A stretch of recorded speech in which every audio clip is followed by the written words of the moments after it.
तो मैं एक बात बताना चाहूंगा, ये चैप्टर अपने में बड़ा प्रीशियस है। Time value of money.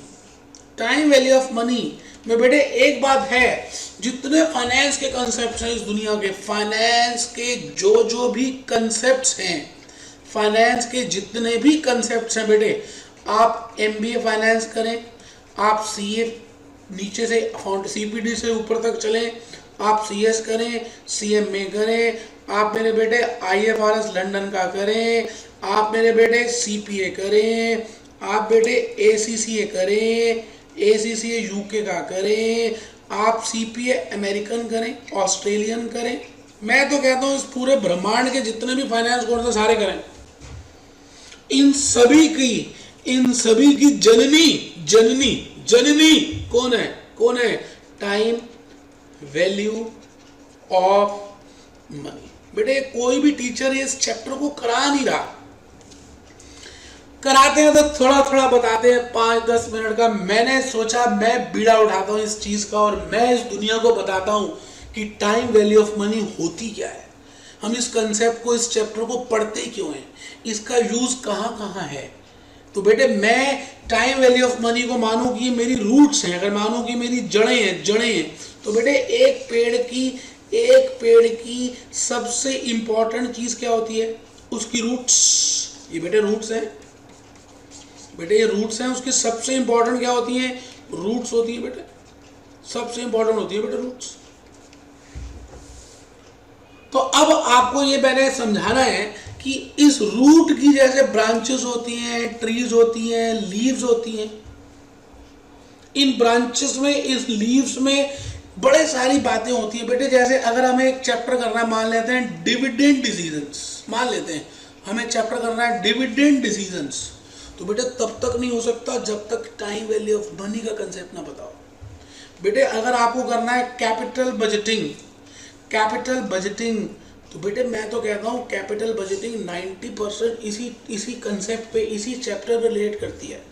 बेटे फ्यूचर एंड ऑप्शंस, बेटे फ्यूचर का चैप्टर, बेटे ऑप्शंस का, बेटे बिजनेस वैल्यूएशन का, बेटे आईएफआरएस।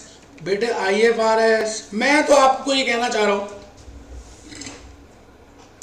कि 80% फाइनेंस के जो टॉपिक्स हैं बेटे, 80% जो फाइनेंस के टॉपिक्स हैं वो किस पे रिलेट कर रहे हैं बेटे? किस पे रिलेट कर रहे हैं? टाइम वैल्यू ऑफ मनी पे। तो बेटे टाइम वैल्यू ऑफ मनी बड़ा ही इंपॉर्टेंट और अच्छा सा टॉपिक है। आज हम इस टॉपिक को समझ के बहुत सारी बातों को डिस्कस करेंगे। तो मैं आज आपके सामने एक ऑप्शन रखता हूं, मैं शुरू करता हूं बेटे टाइम वैल्यू ऑफ मनी। मैं आपको ये कहता हूं कि मैं भूपेश आनंद हूं, मैं चार्टर्ड अकाउंटेंट हूं, मैं कॉस्ट अकाउंटेंट हूं, मैं कंपनी सेक्रेटरी हूं, मैं कॉस्ट अकाउंटेंट हूं, और मैं आपसे एक बात बोलता हूं कि मैं आज की क्लास में आपको 2 ऑप्शंस देता हूं, ऑप्शन 1 और option number 2। I give you 2 options, मैं आपको 2 ऑप्शंस देता हूं, ऑप्शन 1 एंड ऑप्शन 2। ऑप्शन 1 ये कि आप मेरे से आज 100 रुपए ले लो, आज 100 रुपए ले लो, और ऑप्शन नंबर 2 आप मेरे से 1 साल के बाद 100 रुपए ले लो। बेटे आराम से, मैंने कहा आपको मैं 2 ऑप्शंस दे रहा हूं। I am giving you 100 rupees today, मैं आपको 100 रुपए आज दे रहा हूं, और मैं दूसरी ऑप्शन में कह रहा हूं मैं 100 रुपए आपको 1 साल के बाद दूंगा, 1 साल के बाद दूंगा। आप बताइए आप कौन सी ऑप्शन को पसंद करेंगे, आप कौन सी ऑप्शन लेना चाहेंगे? 2 ऑप्शंस हैं, आज आप 100 रुपए ले लें या 1 वर्ष के बाद मेरे से 100 रुपए ले लें। एक बच्चा कहता है सर मुझे तो दोनों ऑप्शन ही सेम लगती हैं। बेटे कैसी बातें करते हो, क्या गांव से आए हो? बेटे गांव से भी आए हुए बच्चे आजकल बड़े समझदार हो चुके हैं, वो ये कहेंगे कि ये दोनों ऑप्शंस तो कंपेयर ही नहीं की जा सकती, इनको आपस में कंपेयर करना भी पाप है। क्यों?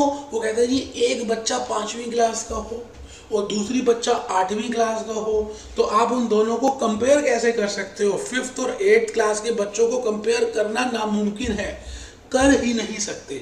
तो बेटे 5वीं और 8वीं क्लास के बच्चों को कंपेयर नहीं कर सकते, तो इसलिए इनकंपेरेबल, नॉन कंपेरेबल सिचुएशंस हैं। बेटे मैं आपसे यही तो कह रहा हूं कि मैं आज 100 रुपए दे दूं या 1 साल के बाद आप मेरे से 100 रुपए ले लेना। बेटे ये दोनों ऑप्शंस आर नॉट कंपेरेबल। इन दोनों ऑप्शंस को हम कंपेयर ही नहीं कर सकते। ऑप्शन सिलेक्ट करना तो बात की बात है। बेटे एक में तो शुरू में ही मैं आपको दे रहा हूं और एक में मैं 1 वर्ष के बाद दे रहा हूं। बेटे अगर मुझे कंपेयर करना है, आपको मैं बताऊं, अगर मैं कंपेयर करूं तो मैं एक बात तो जरूर कहना चाहूंगा, ₹100 ऑफ टुडे, आज के 100 रुपए is not equal to ₹100 after 1 year. 1 साल के बाद के 100 रुपए के बराबर नहीं है। क्योंकि after 1 year the real worth of ₹100 will decrease।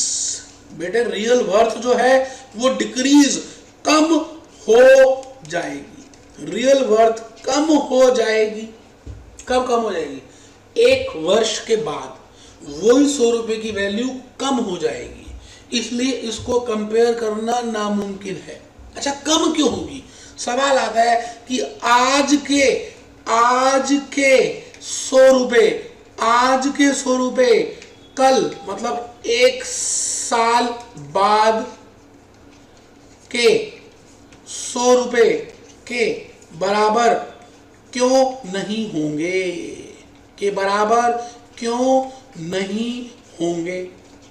बेटे मैं तो एक ही बात कहूंगा, ये दोनों सेम नहीं होंगे।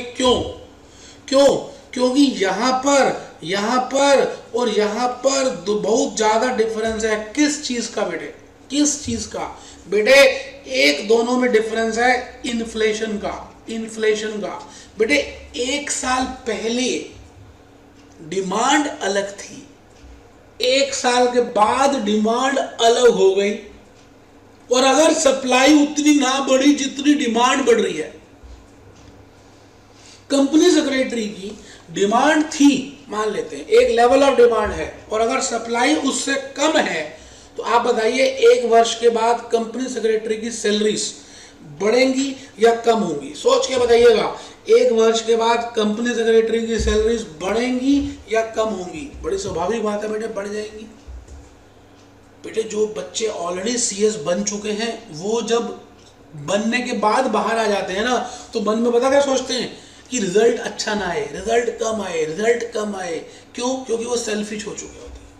बेटे वो कहते हैं कि रिजल्ट कम आएगा तो सप्लाई कम होगी और डिमांड बढ़ेगी, और जब डिमांड बढ़ेगी और सप्लाई कम होगी तो लोग सस्ते में ऑडिट नहीं करेंगे और हम महंगे में बिकेंगे।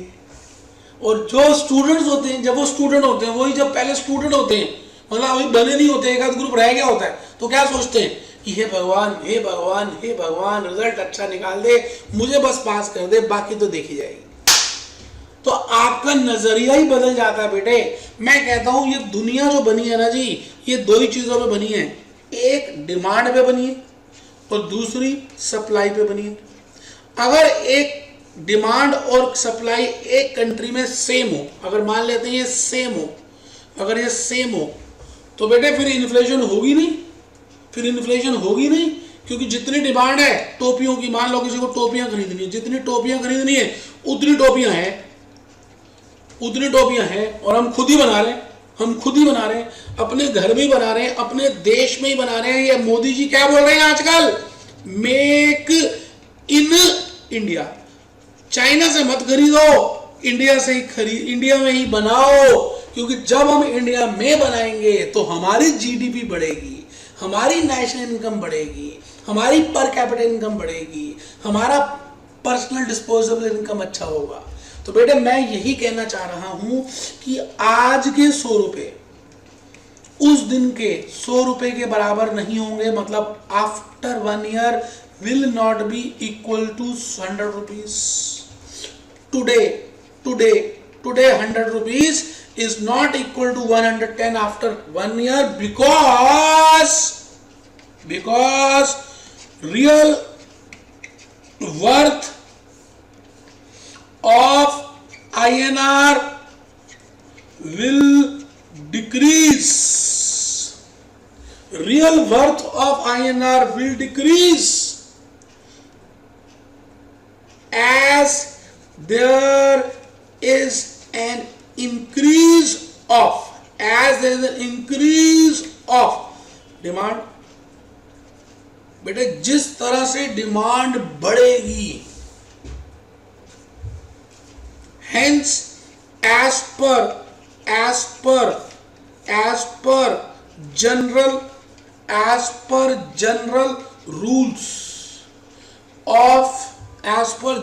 rules of economics।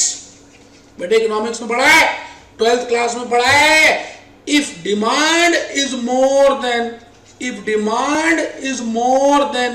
supply, then the same product will be available at a higher price। बड़ी सिंपल सी बात है बेटे, हायर प्राइस में वही प्रोडक्ट बिकना शुरू हो जाएगा। कब? जब डिमांड ज्यादा होगी। किससे? सप्लाई से। तो बेटे ये तो नॉर्मल रूल है, पूरी दुनिया में चल रहा है। प्याज के लिए, सोने के लिए, गोल्ड के लिए, सिल्वर के लिए, चार्टर्ड अकाउंटेंट्स के लिए, हीरोज के लिए, हीरोइन के लिए। अगर हीरोइनें ज्यादा आ जाएं और सब हिट हो जाएं तो बताओ कैटरीना कैफ का रेट कम हो जाएगा ना। अगर वो उसने आइटम सॉन्ग के लिए, शीला की जवानी के लिए 5 करोड़ रुपए लिए और बहुत सारी ऐसी आइटम गर्ल्स और आ गई और उनका भी वो भी हिट हो गई, तो बेटे शीला की जवानी के जैसे आइटम के पैसों की वैल्यू धीरे धीरे कैटरीना कम लेगी, कम पे काम करेगी। तो बेटे दुनिया चल रही है किस पे? डिमांड और सप्लाई पे। तो बेटे मैं आपसे ये कह रहा हूं कि आज के 100 रुपए उस दिन के 100 रुपए के बराबर नहीं होंगे। तो मैं सोच रहा हूं मैं कितने 1 साल के बाद आपको पैसे दे दूं।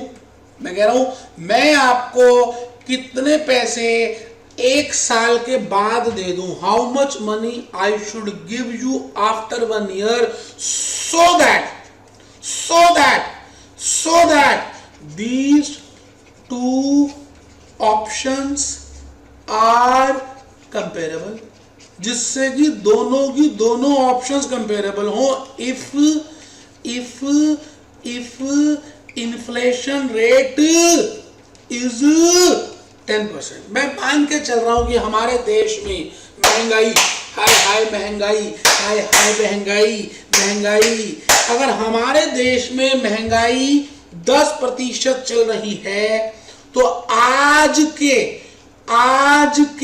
100 रुपए कितने रुपए के बराबर होंगे? कल के बराबर। कल के मतलब आफ्टर 1 year। बेटे आराम से, कोई जल्दी है ही नहीं बेटे। ये तो 4th, 5वीं, 6वीं क्लास में आपने किया हुआ है। सिंपल इंटरेस्ट का कंसेप्ट। बेटे एक प्रिंसिपल होता है, एक तो मूल होता है। बेटे मूल, हाँ मूल, ये कहता मूली नहीं, मूल। एक होता है बेटे सूत, हाँ सूत। इंटरेस्ट बेटे एक मूल प्रिंसिपल, एक इंटरेस्ट सूत, और बेटे एक होता है अमाउंट जो हमें 1 वर्ष के बाद मिलेगा।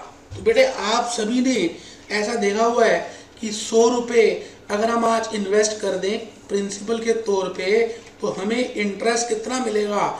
10% ऑफ 100 रुपए। बेटे ये किसके बराबर होगा? 110 रुपए के। आज के 100 रुपए आफ्टर 1 ईयर 110 के बराबर होंगे। ठीक है जी, तो मैं इसको ऐसे भी लिख सकता हूँ अमाउंट, इसको लिख सकता हूँ आर, तो amount is equal to principal plus interest. Amount is equal to बेटे प्रिंसिपल प्लस इंटरेस्ट। अब इसको ऐसे भी लिख सकते हैं बेटे principal plus principal into R into T. बेटे इंटरेस्ट कैसे निकालते हैं, P into R into T, और बेटे पी को कॉमन ले लें तो 1 प्लस आर इंटू टी, और बेटे टी तो 1 ही होता है, टी तो 1 होता है। तो मैं अगर ऐसे लिख दूं इसको, मैं ऐसे भी तो लिख सकता हूं पी इंटू 1 प्लस आर, ऐसे भी तो लिख सकता हूं बेटे, टी हटा ही देता हूं, तो बताइए ये रिलेशनशिप बन गई। Following is the relationship, following is the relationship equation in between principal, बेटे किस किस के बीच में, प्रिंसिपल, इंटरेस्ट एंड अमाउंट। बेटे amount is equal to principal into 1 plus R, और अगर प्रिंसिपल निकालना हो तो बेटे a अपॉन 1 प्लस आर।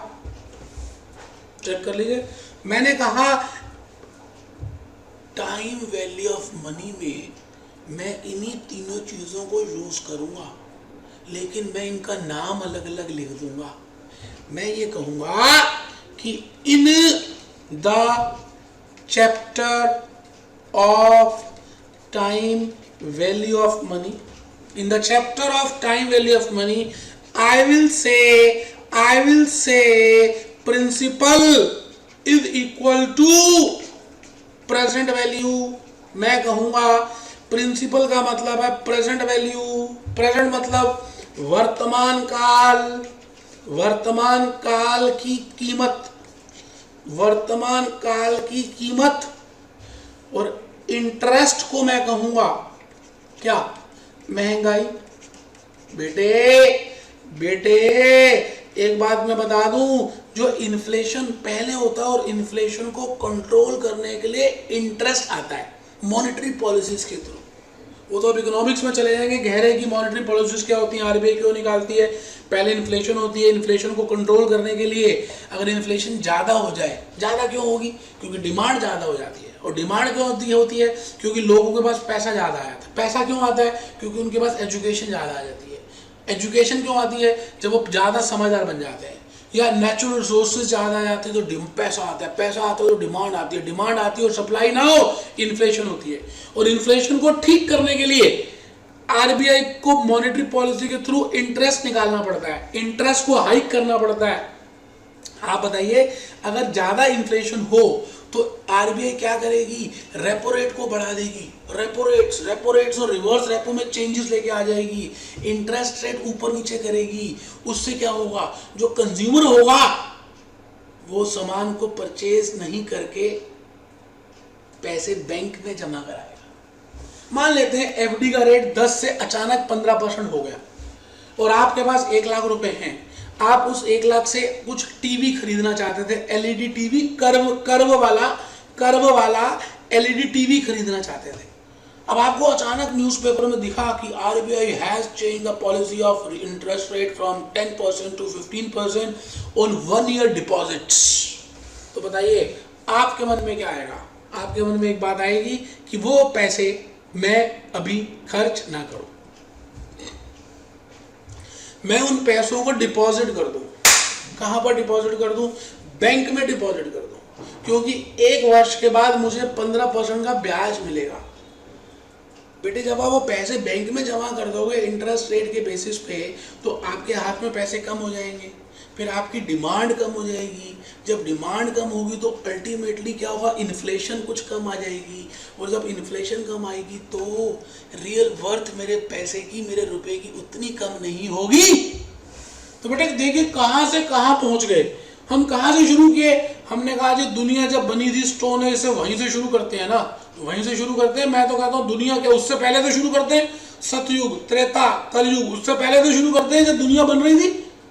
तो बेटे आज मॉडर्न जमाना आ गया है, लेकिन एक चीज मैं अभी भी बताऊं बेटे, अभी भी डिमांड और सप्लाई का रिलेशनशिप है। तो मैं आपसे ये कह रहा था कि अमाउंट देखिए, अगर आप, तो अमाउंट का मतलब क्या होता है? अमाउंट का मतलब क्या होता है बेटे? Future value. फ्यूचर वैल्यू, हाँ, भविष्य की वैल्यू, भविष्य की वैल्यू, हाँ। तो इनका इन TVM, time value of money, हम क्या करेंगे? तीन बातों का ध्यान रखेंगे। एक प्रेजेंट वैल्यू, जिसको हम बोलते हैं, जिसको हम बोलेंगे वर्तमान वैल्यू। इसका वैसे एक और नाम होगा discounting value, discounting value.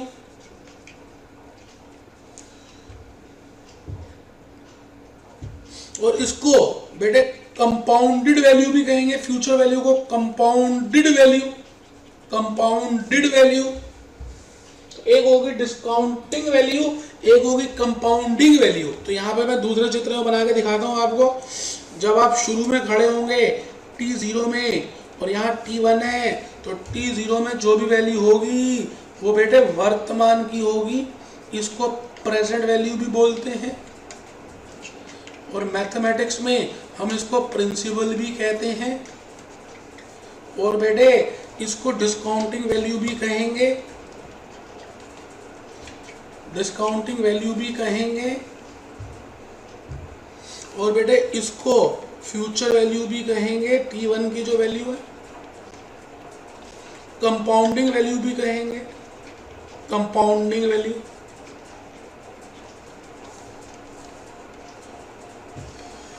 Compounding, future, बेटे ये सारी वैल्यूज हम कहेंगे।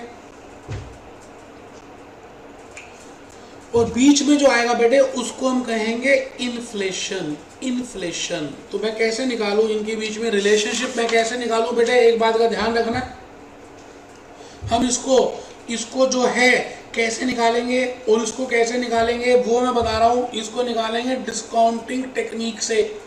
अभी हम देखेंगे डिस्काउंटिंग टेक्निक क्या होती है। और इसको निकालेंगे बेटे, इस वैल्यू को निकालेंगे कंपाउंडिंग टेक्निक। एक होती है डिस्काउंटिंग टेक्निक और एक होती है बेटे कंपाउंडिंग टेक्निक। आराम से बेटे। तो मैं अगर आपसे कहूं कि महंगाई 10% हो गई है, तो आज के 1000 रुपये एक वर्ष के 1100 के बराबर हो जाएंगे। इसका मतलब अगर मैं आपको ये ऑप्शन दूं कि ऑप्शन 1 है टेक ₹1000 टुडे, दूसरी option 2 take ₹1100 after 1 year, it means you will be indifferent, you will be indifferent। आप इन दोनों ऑप्शंस में इंडिफरेंट रहेंगे, इन बोथ द ऑप्शंस। आराम से बेटे। मैं कहूं आज आप 1000 रुपये ले लें या एक वर्ष के बाद 1100 रुपये ले लें, तो मैं कहूंगा आप इस केस में इंडिफरेंट हैं दोनों ऑप्शंस में। Option 1 is equal to option 2, you will be indifferent. तो बस बेटे यही बात मैं बताने जा रहा हूं कि how you will be indifferent, how you will be indifferent. आप बताइए, आपने सुना होगा अपने माता पिता से, मैंने भी सुना है, आपने भी सुना होगा कि पहले ज़माने में जब लोग आए थे पाकिस्तान छोड़कर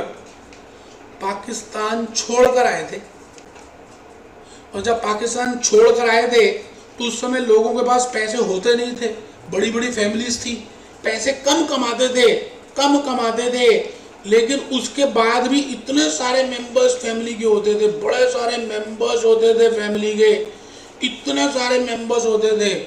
और उन मेंबर्स के बाद भी, खर्चा करने के बाद भी, किराया देने के बाद भी लोग कुछ ना कुछ सेव कर लेते थे, बचा लेते थे।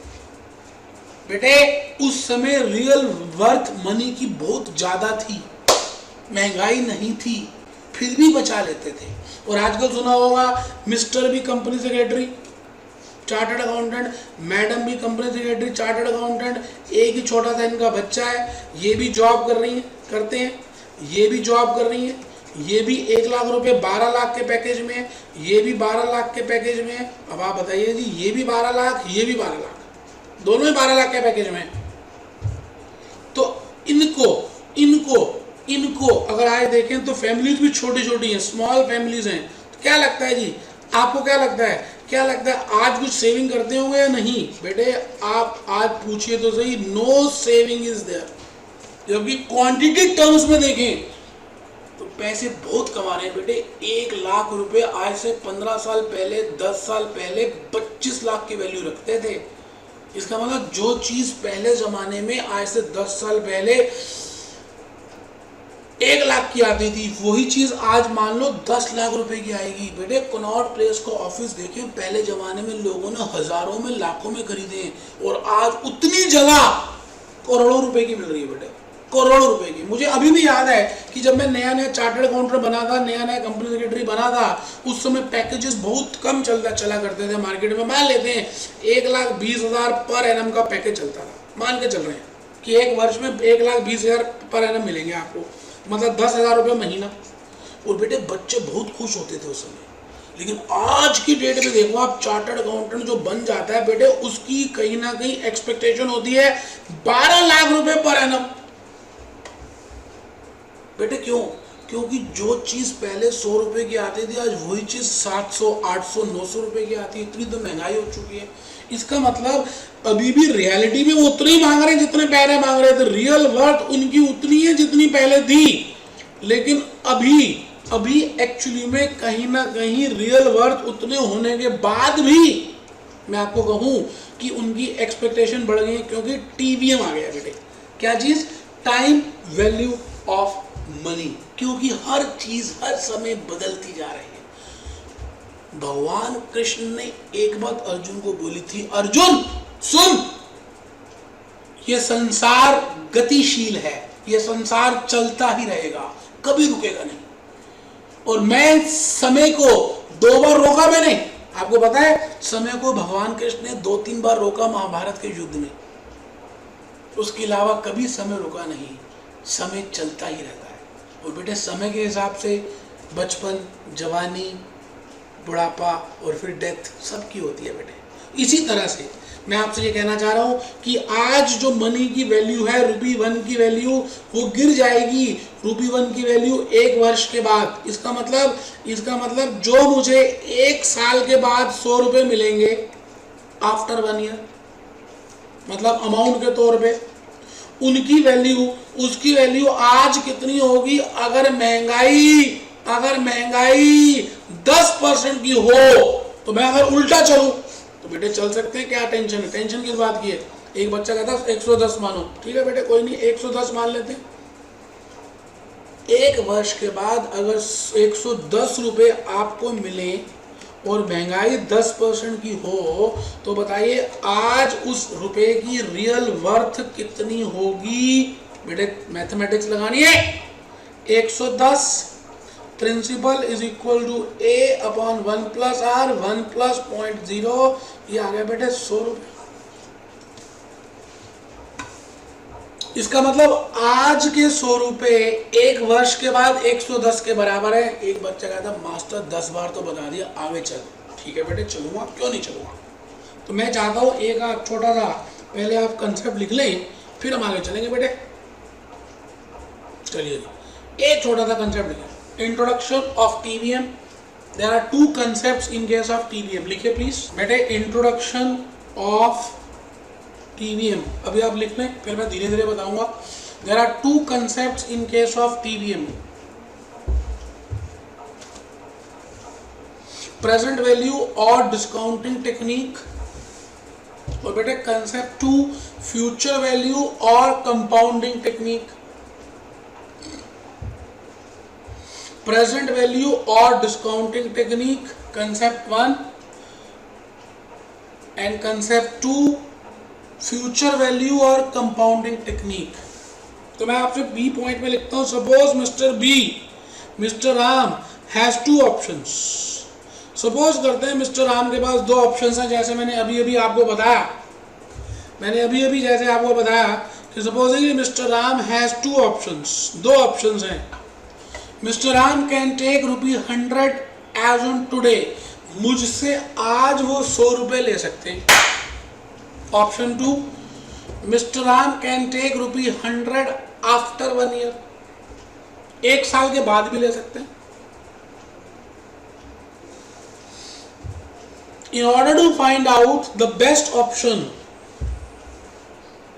लिख लें प्लीज, सभी बच्चे लिखेंगे। देखिए बेटे, माना कि ये चैप्टर बाकी टीचर नहीं करा रहे, माना कि फेस टू फेस में आपके जो दूसरे दोस्त है वो उनसे गलती हो गई कहीं और ज्वाइन करके, लेकिन बेटे आपने तो गलती नहीं की, आप उनका भला तो कर सकते हो, आप उनको बता तो सकते हैं चैप्टर करना चाहिए, और आप खुद तो नोट कर लो प्लीज। दूसरों का भला करने से पहले खुद का भला कर लो, लिखो। Mr. Ram can take ₹100 as on today. Option 2, Mr. Ram can take ₹100 after 1 year. बेटे दो ऑप्शंस हैं, आज 100 रुपए ले ले और 100 रुपए आफ्टर 2 years, 1 year ले ले। तो सी पॉइंट लिखिए।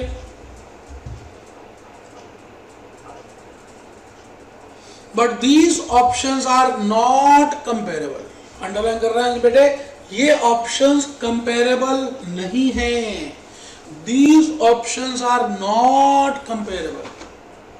To make the option comparable, बेटे इन दोनों को कंपेयर करने के लिए जैसा मैंने बताया, we have to use the concept of TVM, time value of money. Please note करें।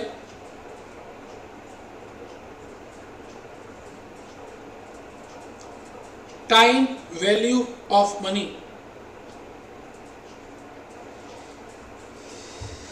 चलिए जी आगे चल रहे हैं बेटे। ई पॉइंट लिखिए। मान लेते हैं इन्फ्लेशन रेट 10% है। अगर इन्फ्लेशन, अब इन्फ्लेशन क्या होता है मैं बता चुका हूं, डिमांड क्या होती है बता चुका हूं, इंटरेस्ट रेट क्या होता है बता चुका हूं, प्रिंसिपल क्या होता है बता चुका हूं, आज के पैसे बता चुका हूं, भविष्य के पैसे बता चुका हूं।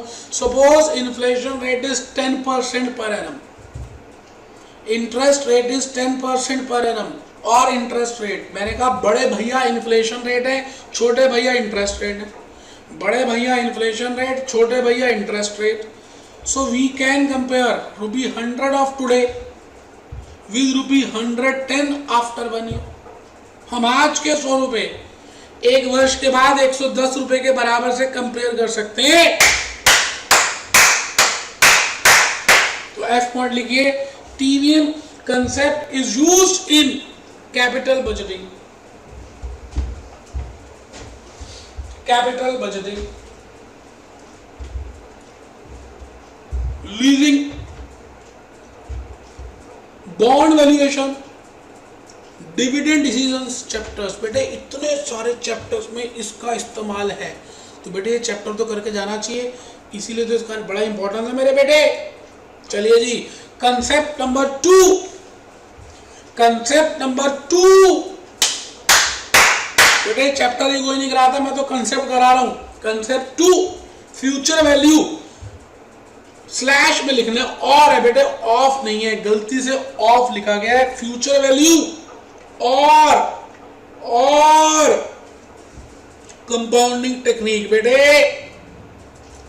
फ्यूचर वैल्यू और compounding technique of single cash flow. अभी देखेंगे क्या मतलब है। आराम से मैं बुक खोल रहा हूं, आप पहले लिखिए, आराम से लिख लें।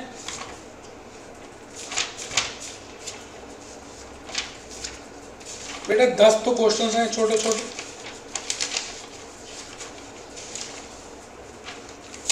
और बेटे 14 कंसेप्ट्स हैं। आप देखें 14 कंसेप्ट्स है, 14 कंसेप्ट्स हैं। बहुत ही सिंपल सा चैप्टर है और बहुत इंपॉर्टेंट है, हमें करना है, हम करेंगे और बेटे जीत हासिल करेंगे। आइए हम करके जीत हासिल करेंगे मेरे बेटे। फ्यूचर वैल्यू और compounding technique of single cash flow. Equation लिखिए, अभी मैंने इक्वेशन बताई थी, भविष्य काल इज इक्वल टू वर्तमान काल इंटू 1 प्लस इन्फ्लेशन रेट बताई थी, रेज टू पावर n। अभी बताऊंगा कि 1 साल के बाद, 2 साल के बाद, 3 साल के बाद। तो लिखिए जी ए पॉइंट, फिर बी लिखिए। Mister Ram invested ₹100 as on today. Mister Ram ने 100 रुपए आज इन्वेस्ट किए और इन्फ्लेशन रेट था 10% 10% per annum. Now what amount mister Ram will receive? Mister Ram को कितने पैसे मिलेंगे आफ्टर 1 ईयर, 1 साल के बाद, आफ्टर 2 इयर्स, 2 साल के बाद, and after 3 years, after 4 years. आराम से बेटे, कोई जल्दी है ही नहीं बेटे। हम कर रहे हैं chapter time value of money. बेटे आज वीडियोस भी बहुत सारे दिखाने हैं, अभी दिखाऊंगा बेटे। इन्फ्लेशन को लेकर, गानों के नहीं, इन्फ्लेशन को लेकर, टाइम वैल्यू ऑफ मनी को लेकर आप बस कंसेप्ट 2 तो लिख ले। A point, following is the equation, future value is equal to present value into 1 plus are raise to power n। तो mister Ram invested ₹100 as on today, inflation rate is 10% per annum। Now what amount Mr. Ram will receive? Mister Ram को कितने पैसे मिलेंगे 1 साल के बाद, 2 साल के बाद, 3 साल के बाद और 4 साल के बाद। आराम से देखिए, मैंने नीचे इक्वेशन लिखी है, कैलकुलेटर आपके हाथ में, इरादे आपके बुलंद हैं। पहले आप लिख लें, फिर मैं एक्सप्लेन करूंगा कैसे आया। Future value is equal to present value into 1 plus are raise to power n। तो प्रेजेंट वैल्यू 100 इंटू 1 प्लस 0.1, 00 नहीं होना चाहिए, 0.1 रेज टू पावर 1, क्योंकि हमें 1 ईयर के बाद चाहिए, तो 110 रुपये। 100 into 1 plus 0.10 raise to power 2, 121 रुपये। 100 into 1 plus 0.10 raise to power 3, 146 रुपये। और फोर्थ वाला भी लिख दीजिए, 1.10 इंटू 1.10 इंटू 1.10 इंटू 1.10 इंटू 1.10, ये आ गया जी 1.6105 इंटू 100 रुपीज, ये आ गया जी 161 रुपये, 161 रुपये 5 पैसे। ये देख लीजिए।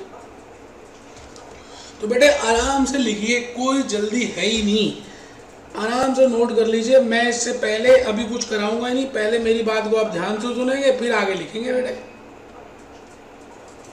चलिए,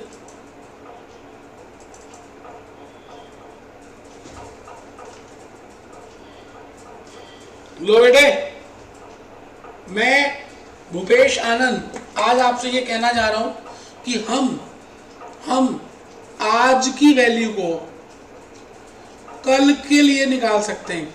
आज की कीमत को कल की कीमत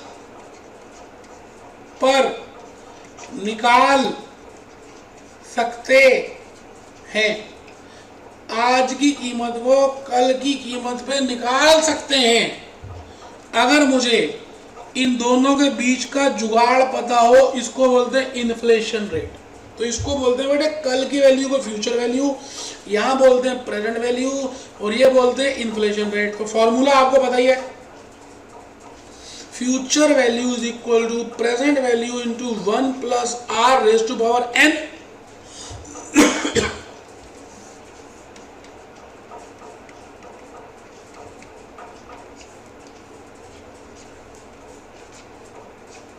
बेटे फ्यूचर वैल्यू फर्स्ट ईयर की भी आ सकती है, सेकेंड ईयर की भी, थर्ड ईयर की भी निकाल ही सकते हैं जब तक मर्जी। तो फ्यूचर वैल्यू बेटे nth ईयर की भी निकाल सकते हैं, कोई लॉजिक, कोई दिक्कत, कोई घबराने की बात ही नहीं है। तो मैं आपके सामने चल रहा हूँ, present future value is equal to present value into 1 plus are raise to power n। तो अगर आपको यहाँ पे दिया हो कि 100 रुपये हैं राम के पास, राम ये है,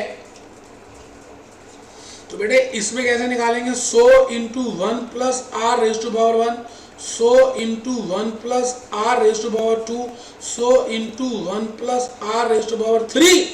अब जरा कैलकुलेटर से देख लीजिए कैसे कर रहा हूं।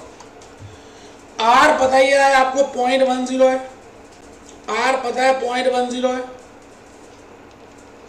तो 1 प्लस 0.10, 1 प्लस 0.10, 1 प्लस 0.10, तो मैं कर रहा हूँ जी 1.10 इंटू 100, ये आ गया जी 110 रुपये। इसका मतलब आज जो 100 रुपये हैं, 1 साल के बाद उसकी वैल्यू 110 होगी। आफ्टर 2 इयर्स 1.10 इंटू 1.10, यार जी 1.21 तो 121 रुपये होगी इंटू 1.10, बेटे उसी को कर दिया मैंने। तो मैंने इसी तरह से कैलकुलेट किया और 131 रुपये 1.33 तो 133 रुपये निकाल दिया।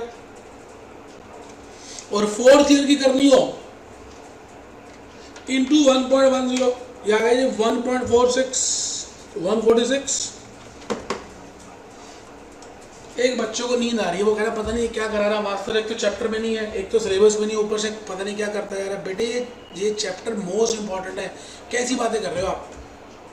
बेटे टाइम वैल्यू ऑफ मनी कर रहे हैं, बेटे उसमें फ्यूचर वैल्यू कर रहे हैं। आपको एक चीज दी होगी, आप उससे दूसरी चीज निकाल सकते हैं। मतलब आपको प्रेजेंट वैल्यू दी होगी तो आप उसकी फ्यूचर वैल्यू निकाल सकते हैं, आपको प्रेजेंट वैल्यू दी होगी आप उसकी फ्यूचर वैल्यू निकाल सकते हो। तो मैं आपसे वही बात करने जा रहा हूँ, प्रेजेंट वैल्यू गिवन होगी, you can calculate future value. तो आइए जी मैं आपको क्वेश्चन नंबर 1 की तरफ लेके चलूं।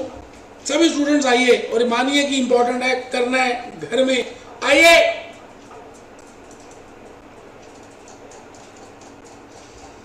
ये रही पहला concept. Mister Ram invested ₹1 lakh for 1 year at the rate of 20%. What amount he will receive after 2 years, 3 years, 4 years and 5 years? तो मैंने तो 2 years का लिखा है, सेकेंड ईयर का आंसर लिखा है, वैसे पूरे आंसर में लिख देता हूँ। चलिए जी मैं यही क्वेश्चन करने जा रहा हूँ। तो मैं लिख रहा हूँ जी question number 1, working note number 1। सबसे पहले तो मैं टाइम लाइन बनाऊंगा,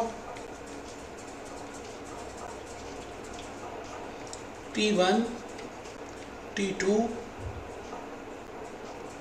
T3, T4 एंड T5। आप यहाँ खड़े। अब आपको ये जरूर चेक करना है कि आपको प्रेजेंट वैल्यू दी है या फ्यूचर दी है, क्योंकि दोनों में से एक वैल्यू दी होगी और आपको उसकी दूसरी निकालनी होगी। मतलब आपको प्रेजेंट वैल्यू दी है तो आपको फ्यूचर वैल्यू निकालनी होगी, अगर प्रेजेंट वैल्यू दी है तो आपको फ्यूचर वैल्यू निकालनी होगी, और अगर फ्यूचर वैल्यू दी है तो क्या निकालनी होगी? प्रेजेंट वैल्यू निकालनी होगी। बेटे ये जरूर चेक करना है कि आपको कौन सी वैल्यू दी गई है। आज की दी हुई है तो भविष्य के निकालनी है, भविष्य के दी है तो आज के निकालनी है। मैथमेटिक्स सिंपल इंटरेस्ट की टर्म में आपको ये चेक करना है कि आपको अगर प्रिंसिपल दिया है तो बेटे अमाउंट कैलकुलेट करना है, और अगर अमाउंट दिया है तो बेटे प्रिंसिपल कैलकुलेट करना है। प्रिंसिपल दिया तो अमाउंट, अमाउंट दिया तो प्रिंसिपल। चलिए जी शुरू करते हैं मेरे बेटे। T1, T2, T3, T4, T5 time line. आइए जी आइए, आपको 1 लाख रुपए यहां दिए T0 में, तो आपको निकालना है अगर 20% का इंटरेस्ट रेट हो प्रति वर्ष, तो फिर भविष्य में कितनी वैल्यू होगी? तो ठीक है जी, लिख रहे हैं following is the relationship formula और इक्वेशन किस के बीच में बेटे? इन बिटवीन किस के बीच में बेटे? प्रेजेंट वैल्यू, इन्फ्लेशन रेट जिसको हम प्रेजेंट वैल्यू फैक्टर बोल सकते हैं, और एंड फ्यूचर वैल्यू। तो बेटे future value is equal to present value into 1 plus interest rate बोल दीजिए, इन्फ्लेशन रेट बोल दीजिए, कुछ भी बोल दीजिए, रेज़ टू पावर n। ये आपके सामने मैंने लिखा है। पुटिंग द वैल्यूज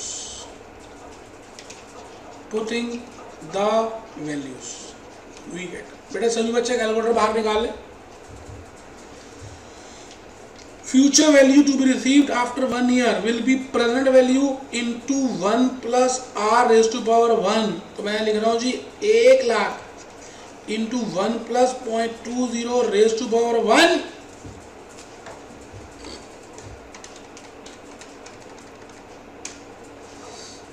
बेटा ये लिख दिया मैंने ₹1,20,000।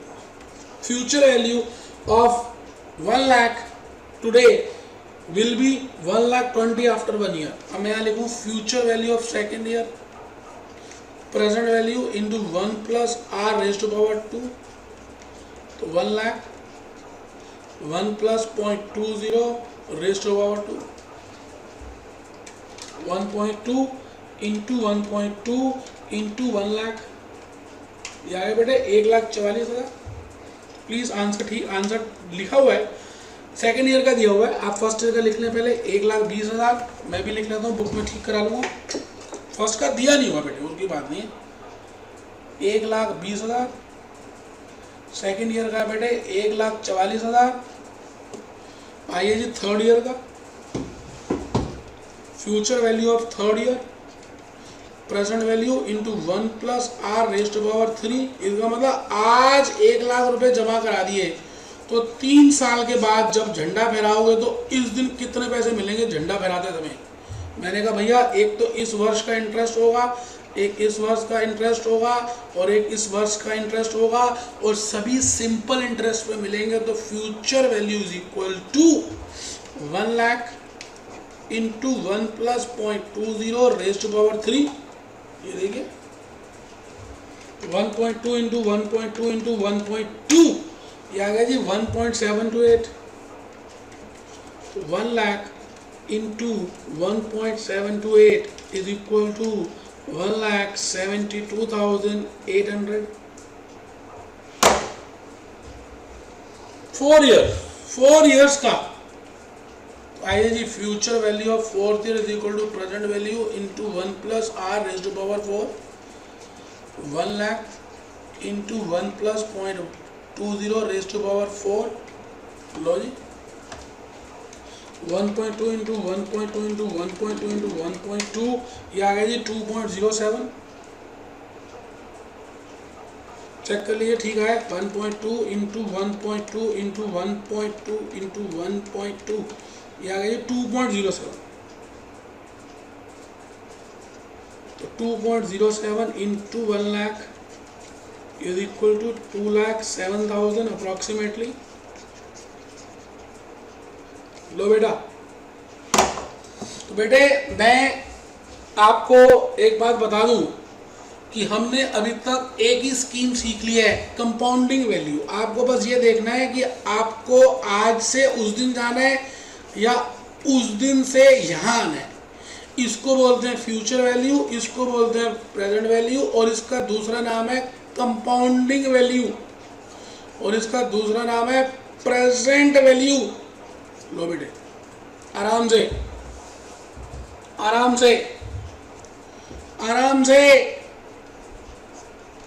भविष्य में जाना है या वर्तमान में आना है, भविष्य में जाना है या वर्तमान में आना है, ये बात बड़ी इंपॉर्टेंट है समझने की। तो हमने पहला क्वेश्चन कर लिया, एक कंसेप्ट समझ लिया। अब मैं आ रहा हूं जी present value of cash inflow, एक बार वो भी देख लेते। Present value of cash inflow, concept 3 लिखिए, कंसेप्ट 3 लिखिए, present value of cash inflow. सभी बच्चे लिखेंगे जी, कसम होगी ना लिखा दो।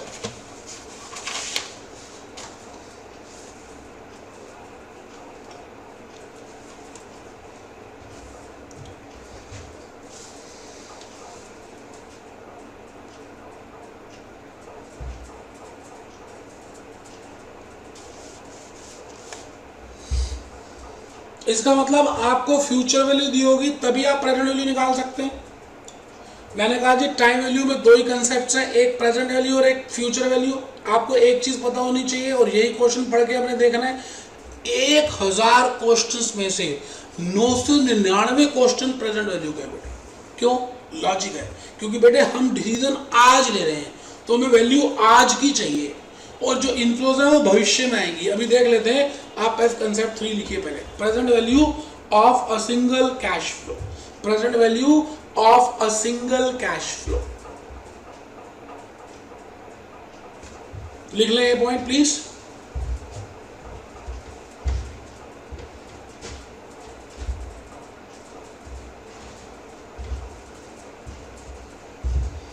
Present value of a single cash flow.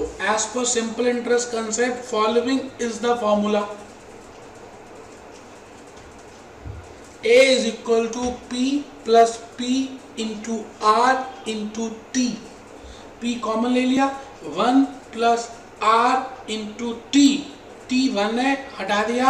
A is equal to P into 1 plus R. A is equal to amount और future value, P is equal to principal और प्रेजेंट वैल्यू. ठीक है जी.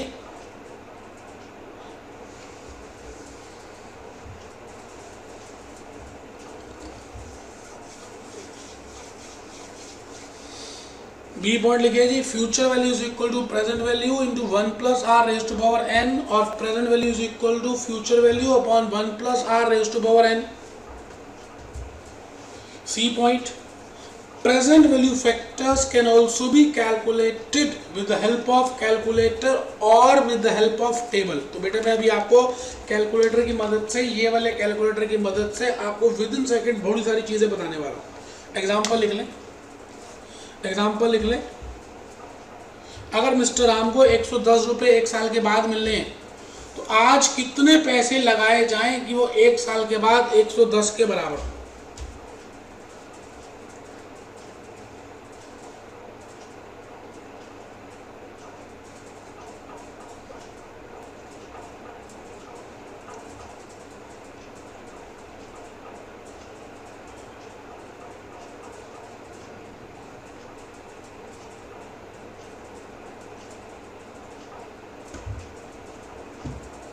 लिख लीजिए.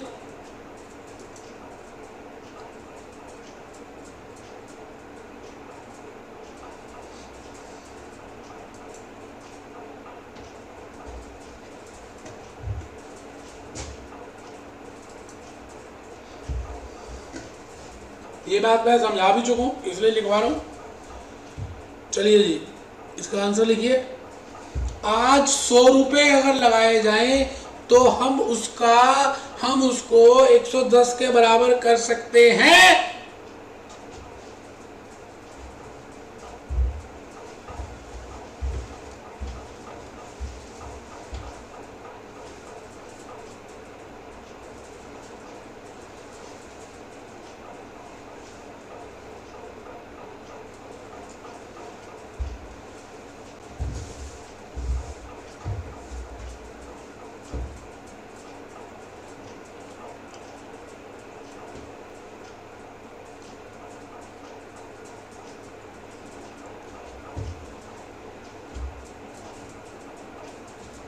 बेटे अब एग्जाम डी पॉइंट में करके दिखाइए कि अगर 100 रुपये 3 साल के बाद चाहिए तो आज कितने पैसे लगाएंगे,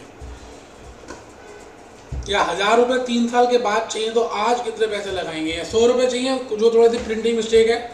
present value is equal to 100 upon 1 plus 0.10 raise to power 3. Present value is equal to 100 into 1 upon 1 plus 0.10 raise to power 3. 100 into 0.75, present value is equal to 75 rupees. Present value is equal to 75 rupees. लिख लें, 1000 गलती से लिखा हुआ है, 1000 रुपये गलती से लिखा हुआ है मेरे बेटे.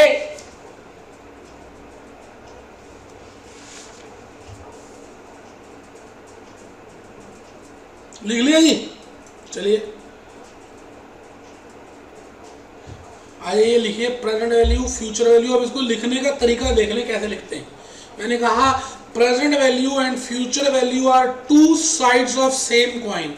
एक ही कॉइन के दो अलग अलग पहलू हैं बेटे. Present value and future value are two sides of a same coin. एक ही कॉइन के दो अलग अलग हिस्से हैं. तो जैसे मुझे प्रेजेंट वैल्यू फैक्टर लिखना है, टेक्निकली मैं कैसे लिखूंगा.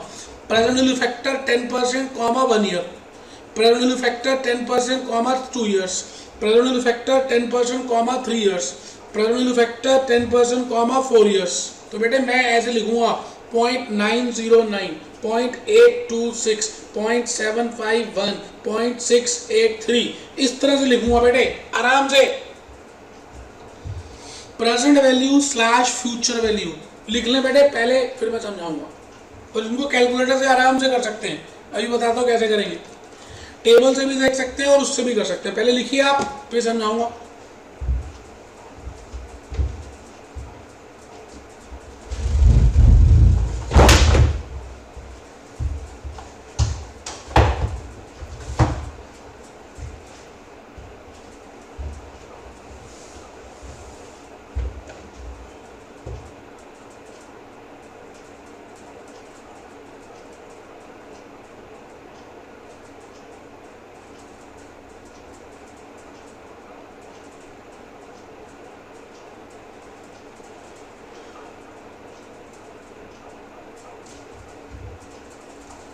बेटे अगर इसको कैलकुलेटर से करना हो, देखिए 1/1.10 ये आ गया जी 0.9090।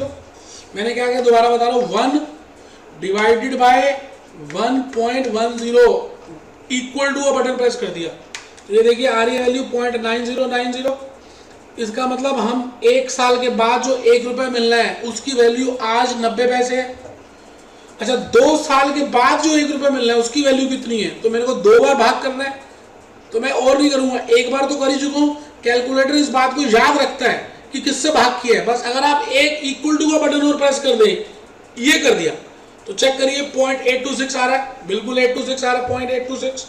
इसका मतलब जो 2 साल के बाद 1 रुपया मिलना है उसकी आज वैल्यू 0.826 है। अच्छा, अगर मुझे 3 साल के बाद जो 1 रुपया मिलना है उसकी आज वैल्यू कितनी है, तो मेरे को देखना है 3 ईयर का प्रेजेंट वैल्यू। तो बेटा एक बार और इक्वल टू प्रेस कर दे, क्योंकि वो भाग याद रखता है। कैलकुलेटर कितना अच्छा है कि ये हमेशा याद रखता है कि मैंने अभी डिवाइड किससे किया था, और वो मेमोरी में रखता है। तो बेटे उसको बस खाली इक्वल टू का बटन प्रेस कर दो तो मेमोरी के बाद आराम से बता देगा 0.751 मैंने लिखा है। ये देखिए कितने अच्छे हो तुम, कितने अच्छे हो तुम कैलकुलेटर। अब अगर 4 ईयर का चाहिए तो एक बार और इक्वल टू प्रेस कर दीजिए। क्या मतलब है, ये सारी चीजें हैं क्या, 1 साल के बाद जो 1 रुपया मिलना है उसकी आज वैल्यू 90 पैसे है। 2 साल के बाद जो 1 रुपया मिलना है उसकी आज वैल्यू 82 पैसे है। 3 साल के बाद जो 1 रुपया मिलना है उसकी आज वैल्यू 75 पैसे है। 4 साल के बाद जो 1 रुपया मिलना है उसकी आज वैल्यू 68 पैसे है, 68 पैसा है। बेटे आराम से कंसेप्ट नंबर 4 को देखिए, कंसेप्ट नंबर 5 लिखिए, फिर हम कुछ क्वेश्चंस करेंगे, कोई दिक्कत नहीं है। क्वेश्चन नंबर 5, कंसेप्ट 5, कंसेप्ट 5,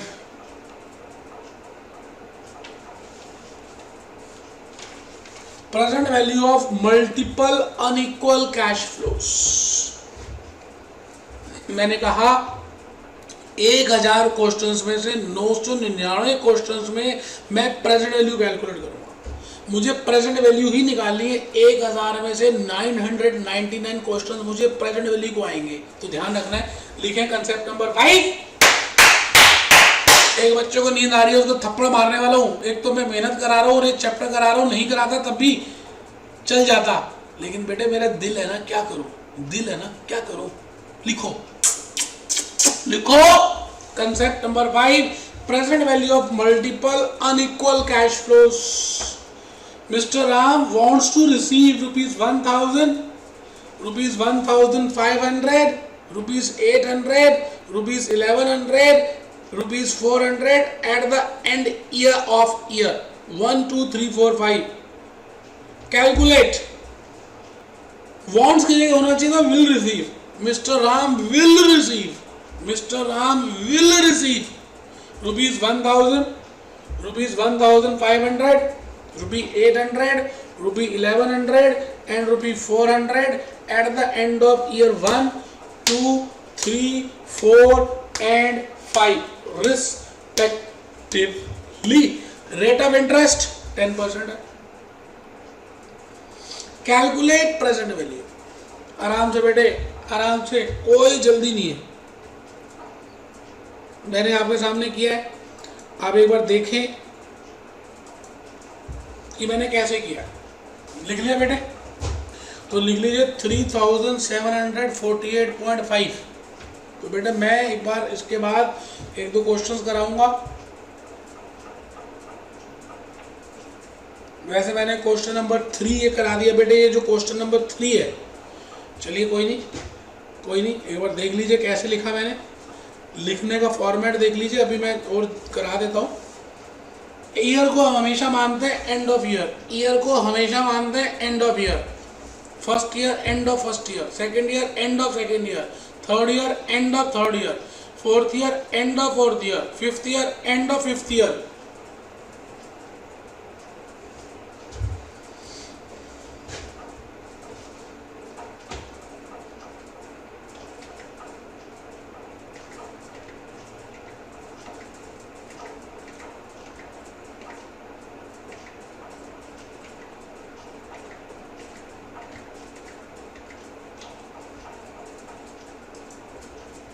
लो बेटा,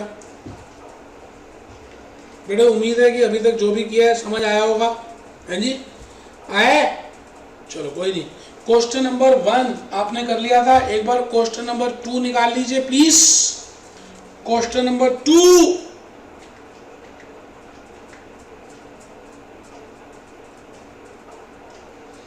mister Ram will receive 1,20,000 after 1 year. 1,20,000 mister Ram को एक साल के बाद मिल रहे हैं, मतलब फ्यूचर में मिल रहे हैं, मतलब फ्यूचर वैल्यू दी हुई है। What amount he will have to invest today, उनको आज कितने पैसे इन्वेस्ट करने हैं आराम से। तो पहली बात तो हमें ये चेक करनी है कि हमें निकालना क्या होता है, प्रेजेंट वैल्यू या फ्यूचर वैल्यू। तो क्वेश्चन नंबर 2 में आपको कल की या फ्यूचर वैल्यू दी हुई है, निकालनी क्या है, आज की या प्रेजेंट वैल्यू निकालनी है।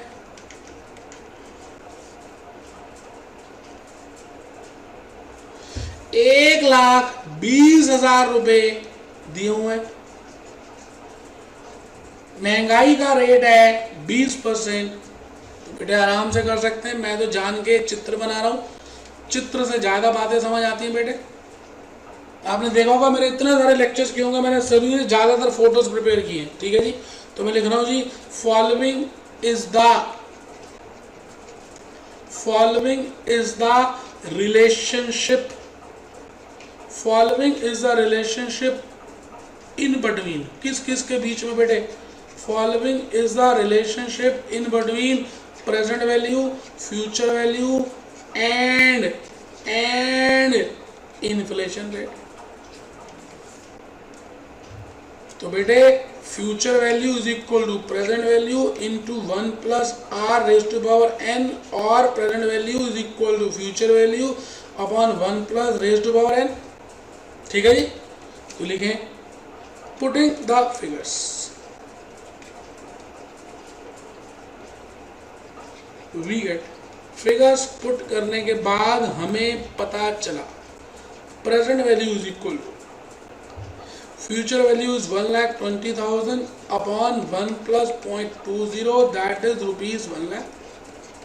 इसका मतलब ये है, क्या लिख लें, ₹1,00,000 ऑफ टुडे, आज के, is equal to ₹1,20,000 after 1 year if inflation rate is 20%। मतलब आपको एक साल के बाद 1,20,000 रुपए जो मिलेंगे वो आज के 1,00,000 के बराबर ही हैं। तो बेटे हमने क्वेश्चन नंबर 1 कर लिया, 2 कर लिया, कंसेप्ट 2, कंसेप्ट 3। अब मैं थोड़ा सा बेटे आगे चल रहा हूँ, नेक्स्ट कंसेप्ट हम कर चुके हैं। मैं अब आपसे ये कहने जा रहा हूँ कि ऐसा भी हो सकता है कि जो आपको फ्यूचर में चीजें मिलेंगी, future cash flows,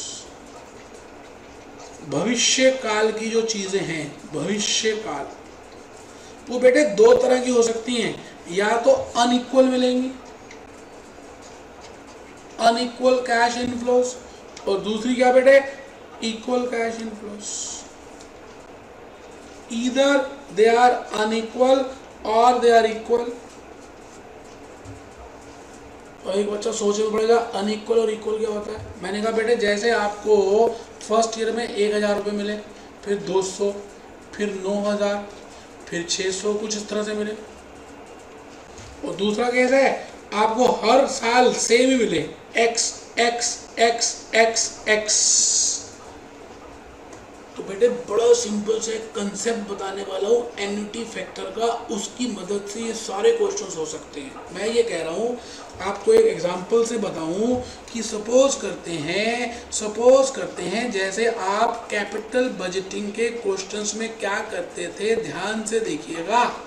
capital budgeting decisions में आप क्या करते थे, आप मेरे दोस्त आउटफ्लो निकालते थे और आपको कैश इनफ्लोज गिवन होती थी, फ्यूचर की वैल्यूज दी होती थी। अब मैं कहूँ जी मुझे 5 सालों की फ्यूचर की वैल्यूज दी हुई हैं, मान लेते हैं मुझे 2000 रुपये मिल रहे हैं first year, second year, third year, fourth year, fifth year. और यहाँ पर आपकी जेब से 22,000 रुपये आउटफ्लो होनी है। तो आपको बताना होता था कि ये प्रोजेक्ट करें या ना करें। या मैं तो ये कहूँगा कि आप कैपिटल बजटिंग को भी छोड़ दीजिए, आप खाली मेरी बात को ध्यान से सुनेंगे तब भी समझ आ जाएगा। लेकिन कमर सीधी करके बैठेंगे तब तो ऐसे ढीले ढीले बैठे जैसे पता नहीं एहसान कर रहे हो मेरे ऊपर सुनकर। आप नहीं एहसान कर रहे बेटे, मैं एहसान कर रहा हूँ ये चैप्टर कराकर। कोई नहीं कराता, प्यार है, प्यार है, क्या करूँ, प्यार है। ध्यान से देखिए आप, मैं आपसे ये कह रहा हूं कि अगर आपको आज के बाद फ्यूचर कैश इनफ्लोज अगर अनइक्वल दी हो, जो अभी अभी हमने क्वेश्चन नंबर 3 में किया है, अनइक्वल का मतलब क्या है, हर साल कुछ अलग अलग है, अलग अलग है, अलग अलग है, अलग अलग है। ये लो इक्वल का मतलब क्या है, सेम है। ये लो 1000 1000 1000 1000 1000, ये लो। तो इसको बोलते हैं अनइक्वल और इसको बोलते हैं equal. Equal cash inflows, unequal cash inflows. तो अगर ये इक्वल कैश इनफ्लोज हैं तो इनकी प्रेजेंट वैल्यू निकालने के 2 तरीके हैं, 2 मेथड्स हैं, मेथड नंबर 1 और method number 2। I can calculate present value of equal cash inflows by 2 methods, method 1 and method 2। method 1 क्या है बेटे, method 1 क्या है, with the help of method 1 में कहूँगा long method है, long method, हाँ। और ये कौन सा है, short method, हाँ, this is short, वो long है। या मैं कहूँगा इसका नाम है प्रेजेंट वैल्यू फैक्टर मेथड और इसका नाम है एन्युटी मेथड। आराम से बेटे, कोई जल्दी है ही नहीं बेटे। मैं ये कह रहा हूं equal cash inflows, equal cash inflows निकालने के 2 मेथड्स। अगर इक्वल कैश इनफ्लोस हैं फ्यूचर में तो उनको निकालने के 2 तरीके हैं, एक प्रेजेंट वैल्यू फैक्टर मेथड और एक एन्युटी मेथड। बड़े सिंपल है बेटे, आराम से पहले देख ले मैं क्या करा रहा हूं। मैं अगर आपसे कहूं statement showing calculation of present value as per present value factor method, तो बेटे यहां लिखूंगा ईयर, यहां लिखूंगा कैश फ्लो, यहां लिखूंगा प्रेजेंट वैल्यू फैक्टर और यहां लिखूंगा प्रेजेंट वैल्यू। आराम से बेटे, जैसे 1 2 3 4 5 बेटे 1000 यहाँ मिल रहे हैं, 1000 यहाँ मिल रहे हैं, 1000 यहाँ मिल रहे हैं, 1000 यहाँ मिल रहे हैं, 1000 यहाँ मिल रहे हैं।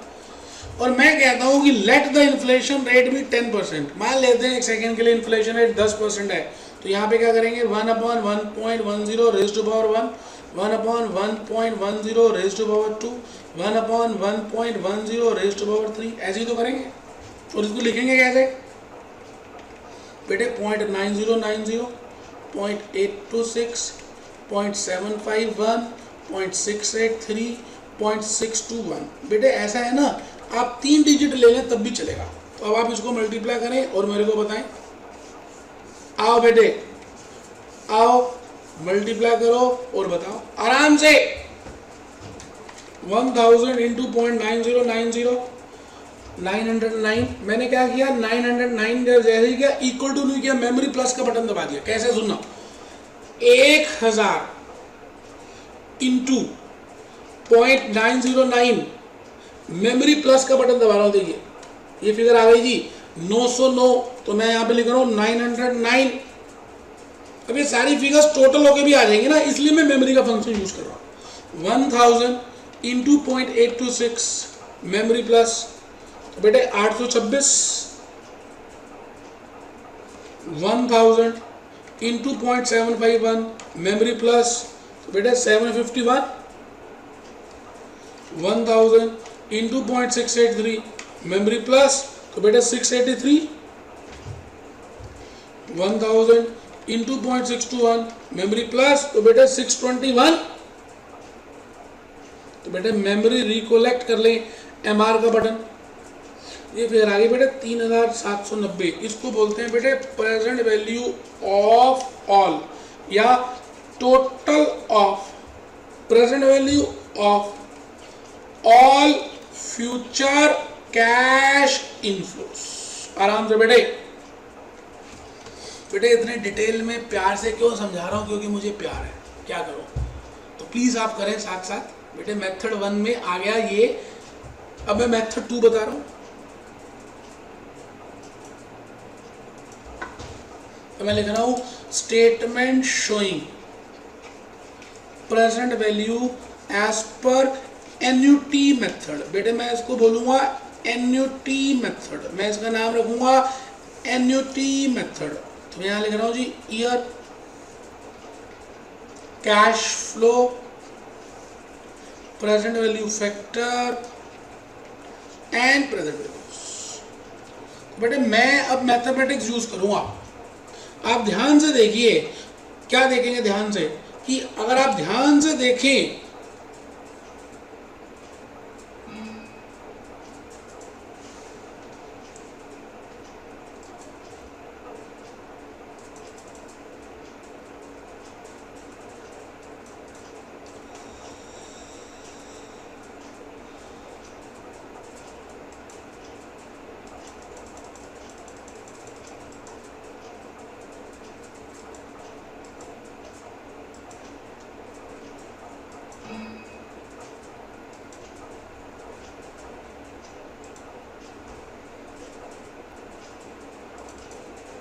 बेटे वो गलती से थोड़ा सा रब हो गया, कोई नहीं, मुझे फिगर्स याद है।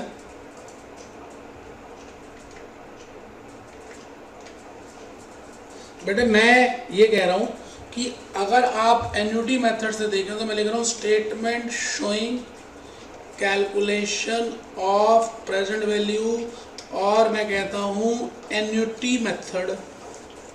मैथमेटिक्स क्या कहती है, आपने अभी जो किया, आपने किया 1000 इंटू 0.909, फिर किया 1000 इंटू 0.826, फिर किया 1000 इंटू 0.753, फिर किया 1000 इंटू 0.683, फिर किया 1000 इंटू 0.621, किया या नहीं। मैं कहता हूं मैथमेटिक्स कहती है आप इसको कॉमन ले लो और इसका टोटल कर लो। तो 1000 into 0.909 plus 0.826 plus 0.753 plus 0.683 plus 0.621 plus ये आ गए बेटे 3.79, और एक ही बार गुणा क्यों ना कर दो, 3.79 इंटू 1000, ये आ गया बेटे 3790। चेक करिए मैं कहना क्या चाह रहा हूं, आप समझ भी नहीं रहे। मैं ये कह रहा हूं कि आप प्रेजेंट वैल्यू दो तरीकों से निकाल सकते हैं, एक प्रेजेंट वैल्यू फैक्टर से और एक एन्युटी से। लेकिन एन्युटी से तभी निकाल सकते हैं जब आपकी फ्यूचर कैश इनफ्लोज क्या हो, इक्वल हो।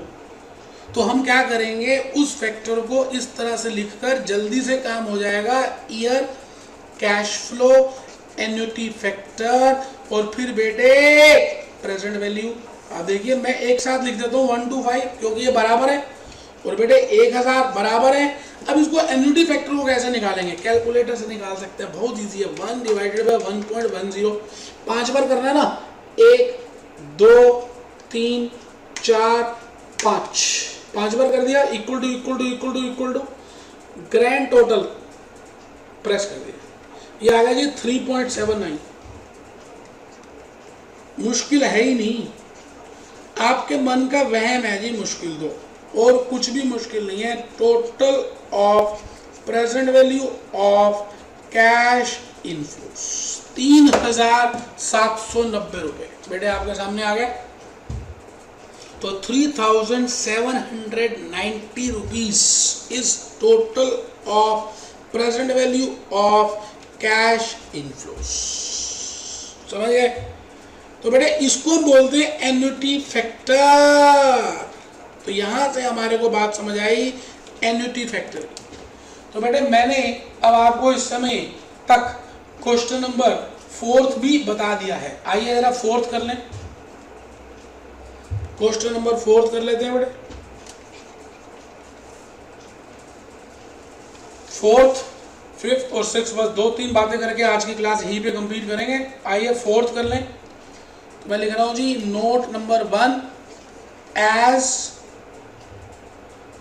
Future cash inflows are equal, पढ़िए 4th। तो मैं लिख रहा हूं बेटे as future cash inflows are equal, hence it is better to calculate present value as per annuity method, और कुछ किताबों में इसको एन्युटी फैक्टर भी कहा गया बेटे। लो बेटा नोट 1 समझ आ गया जी। तो मैं लिख रहा हूं क्वेश्चन नंबर 4 का वर्किंग नोट नंबर 1, 5 साल है बेटे और 2,000 रुपए मिलने हैं बेटे।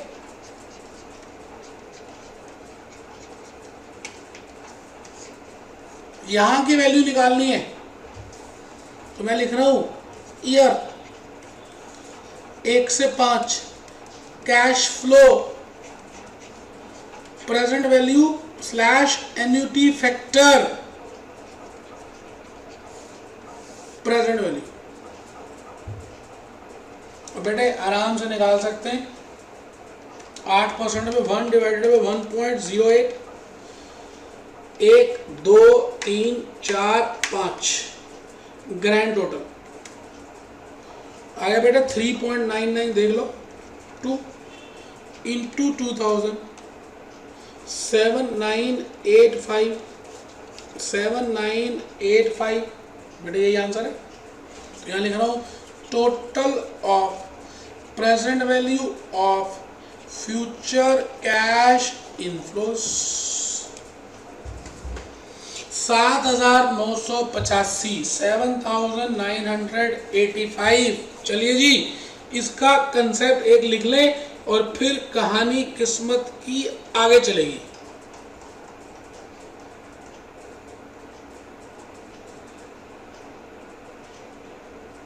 Present value of multiple equal cash flows concept 6th। Present value of multiple मतलब एक से ज्यादा बराबर cash flows. Mister Ram wants to receive ₹100 at the end of every year 1 2 3 4 5, interest rate 10%, calculate present value. बेटे मैंने एग्जांपल से समझा दिया, क्वेश्चन भी करा दिया, देख लीजिए। लिखना तो लिख सकते हैं, मैं 1-2 मिनट इंतजार करता हूँ। देख लो बेटा जैसे इच्छा हो, मैं बेटे इंतजार कर रहा हूँ। वीडियो सिखाने का टाइम आ गया। There are 2 methods. एक तो मेथड बताया था आपको प्रेजेंट वैल्यू फैक्टर का मेथड है, जिसमें हम हर साल अलग अलग करते हैं। डोंकी मेथड बोलते हैं उसको। जब इक्वल कैश इनफ्लोस हो तो ये मेथड नहीं करना चाहिए, इससे नहीं करना चाहिए, मेथड 1 नहीं करना चाहिए, प्रेजेंट वैल्यू फैक्टर का मेथड नहीं करना चाहिए। फिर भी आप लिख लें, लिखना है तो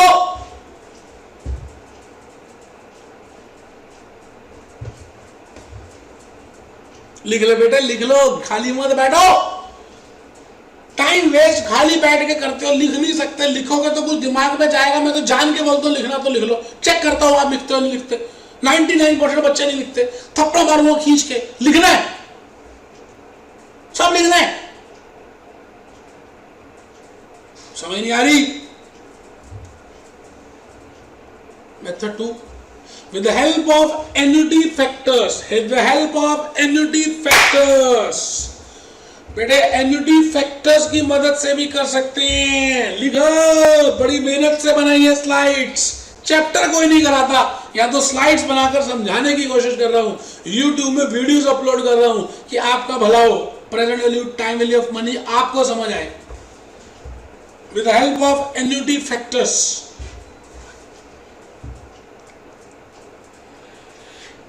एन्युटी टेबल, कैलकुलेटर से बता दिया, टेबल से भी देख सकते हैं, कैलकुलेटर से तो 1 सेकंड में कर लेंगे।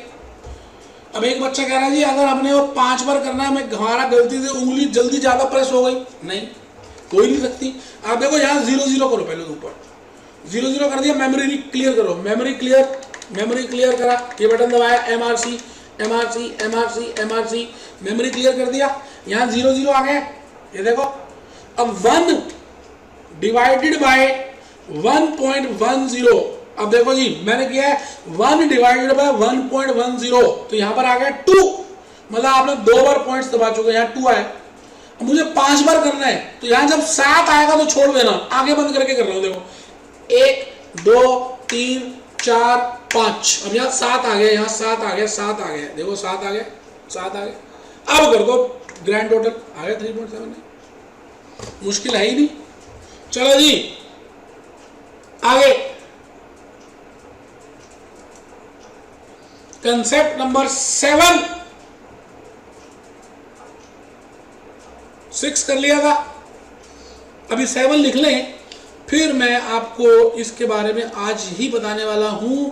आराम से लिख लें, कोई जल्दी है ही नहीं। पहले लिख लें, present value of equal cash flows up to perpetual और इन्फिनिटी और forever. Present value of equal cash flows up to perpetuity, इस जहां से उस जहां तक, इस जहां से उस जहां तक, और इन्फिनिटी और फॉरएवर। लिखे ना, पहले लिख तो लो, अभी समझाऊंगा, ऐसे मुंह छोटा कर लिया। कंसेप्ट 7 और कंसेप्ट 8 कराकर मैं आज का लेक्चर ही कंप्लीट कर दूंगा और 2 वीडियोस दिखाऊंगा। अभी देखते हैं, पहले लिख लो।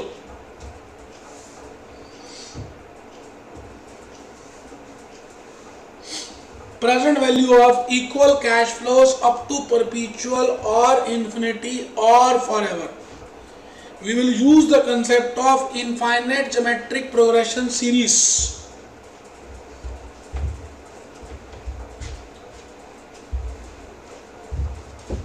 We will use the concept of sum of infinite geometric progression series. Sum of infinite geometric progression series. Underline कर दीजिए, sum of infinite geometric progression series.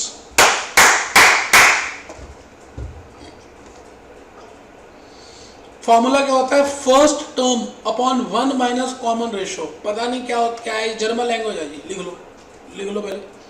First term upon 1 minus common ratio, a upon 1 minus r. एक बच्चा है, क्या है, ये तो mathematics है। हाँ मैथमेटिक्स है, लिखनी है, लिखो, अभी समझाऊंगा, लिखो। A upon 1 minus R. We will use the concept of sum of infinite geometric progression series. First term upon 1 minus common ratio, a upon 1 minus r. Following is GP series. Following is GP series. Geometric progression series. 2, 4, 8, 16, 32। मैंने लिखा ऐसे एक series लिखी है। 2, 4, 8, 16, 32। फिर मैंने कोई भी टर्म को डिवाइड किया उसकी प्रीसीडिंग टर्म से। Any term divided bye preceding term. 4 ले लिया मैंने, उसकी प्रीसीडिंग क्या है 2, तो 4 upon 2 2। Any term anything divided by it's preceding term. 16 upon 8 2, 32 upon 16 2। आराम से देख लीजिए।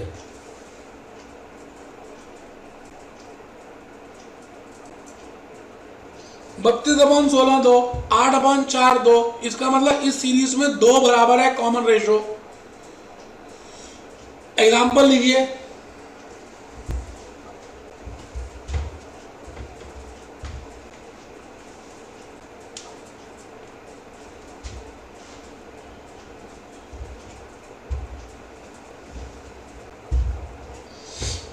एग्जाम्पल लिखिए।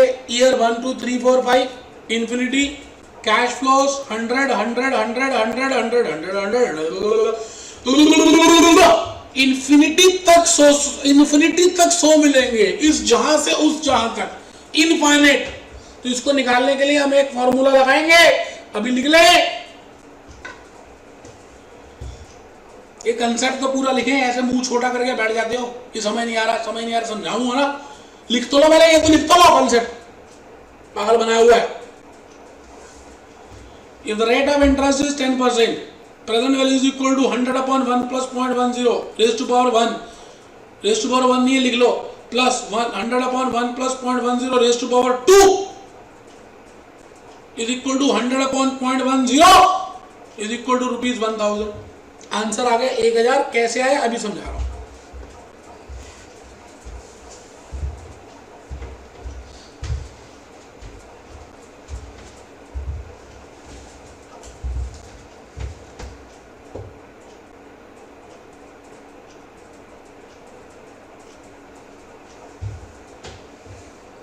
कर लिया जी। डी पॉइंट लिख लीजिए। In the above GP series the common ratio is 1/1 plus 0.10 which is proved और कैलकुलेटेड एज फॉलोज। ये फॉर्मूला बना कैसे वो समझा रहा हूं आराम से। Common ratio is equal to second term upon first term, second term upon first term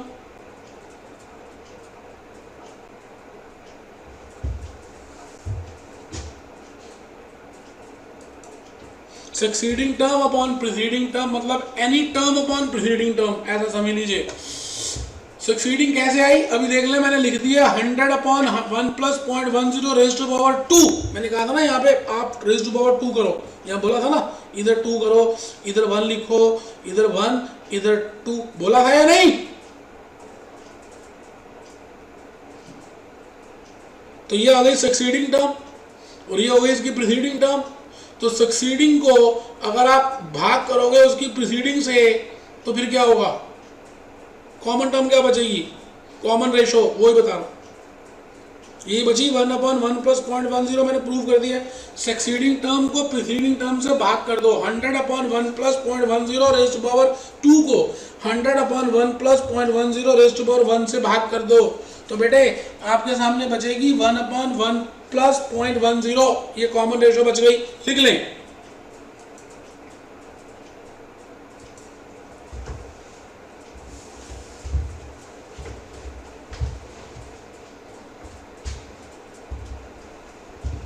लिख ले बेटा, लिख लिया जी कॉमन रेशो। अब अगर आप उसके एक टर्म आगे करें, 100/1 plus 0.10 raised to power 3 divided by 100/1 plus 0.10 raised to power 2, तो बेटे एक कट गया तो ये बच गया 1/1 plus 0.10 raised to power 1। Following is the equation of present value of perpetual equal cash flows. आराम से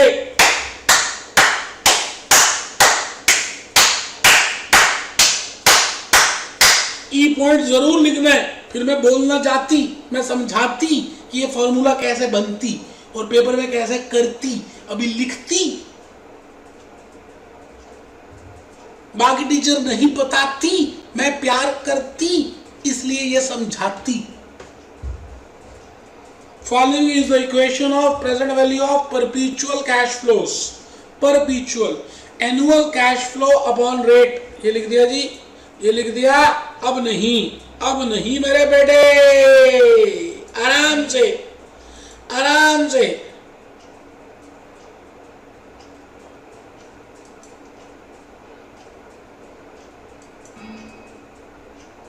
लो बेटे, आज कुछ चक्कर हो रहा है बेटे, बार बार ऐसे आ रहा है। कोई नहीं, कोई नहीं मेरे बेटे, 1-2 मिनट की तो बात रह गई। ये लो ना बेटे, मैं क्या कह रहा हूं बेटे, आपने कभी देखा है कि आप एक बिल्डिंग, कभी देखिए बिल्डिंग, ये घर, ये मेरा घर, एक मूवी आई थी महिमा चौधरी की, ये मेरा घर, सुनील शेट्टी, ये तेरा घर। ये घर बड़ा हसीन है बेटे। कुछ लोग क्या करते हैं, घर को खरीद लेते हैं, उनके पास एक मकान पहले होता है, एक मकान और खरीद लेते हैं और मन में सोचते हैं कि वो इसको क्या करेंगे, किराए में दे देंगे, कभी बेचेंगे नहीं, कभी नहीं बेचेंगे, इस मकान को वो किराए में दे देंगे। और बेटे मान कर चलो इस मकान से 1 लाख रुपए का किराया आ रहा है पर मंथ। तो बेटे आप बताओ मकान की लाइफ तो इनफाइनाइट होती है बेटे। वैसे भी लीज 99 ईयर्स की होती है, क्योंकि हम कहते हैं कि मकान जो है 99 ईयर्स के बाद टूट जाएगा, लेकिन बेटे टूटने के बाद दोबारा भी तो बन सकता है। तो मैं मान रहा हूं कि 1 लाख रुपए इस मकान मालिक को, मकान मालिक कौन है, मकान मालिक रामलाल है, ये रामलाल खड़ा है। अगर ये सोच रहा है कि मैं इस मकान को किराए में दूंगा अनंत काल तक, भविष्य के कालों तक, अनंत काल तक मैं 1 लाख रुपए ही दूंगा, इनफाइनाइट पीरियड तक, तो मुझे ये बताओ how much will be the present value of these future cash inflows, equal cash inflows if I will be getting those inflows up to infinity। अगर इनफाइनाइट पॉइंट तक, इनफाइनाइट टाइम पीरियड तक वही cash inflows मिले, तो बेटे मेरी present value क्या होगी। क्वेश्चन समझ आ गया आपको, लॉजिक चर्चा समझ आ गई। मैं किस पे चर्चा करने वाला हूं। आपने एक इक्विटी शेयर खरीदा और आपने सोच लिया कि आप इसको बेचेंगे ही नहीं, जितने भी डिविडेंड मिलेंगे आप फ्यूचर ईयर डिविडेंड बोल रहे हैं उनको, लो अप टू इनफाइनाइट सीरीज तक कितने डिविडेंड मिलेंगे और उन सब की प्रेजेंट वैल्यू क्या है, present value of equal cash flows, future equal future cash flows up to infinity। बेटे इंफिनिटी तक कितने मिलेंगे।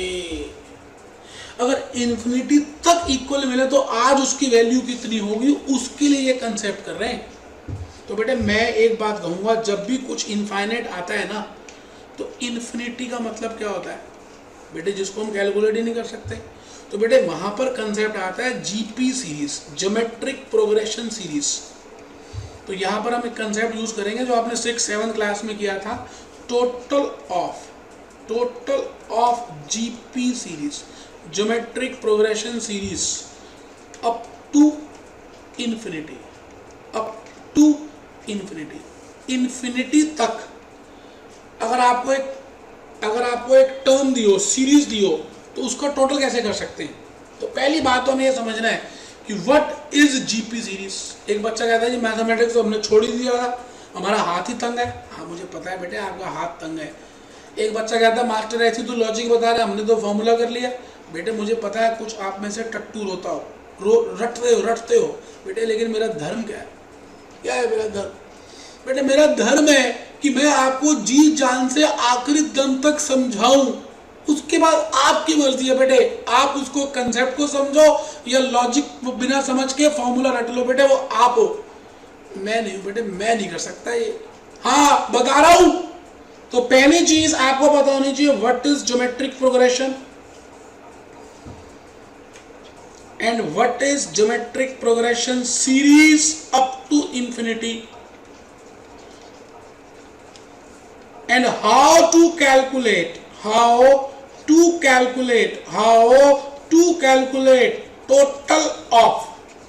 total of that is sum of GP series up to infinity।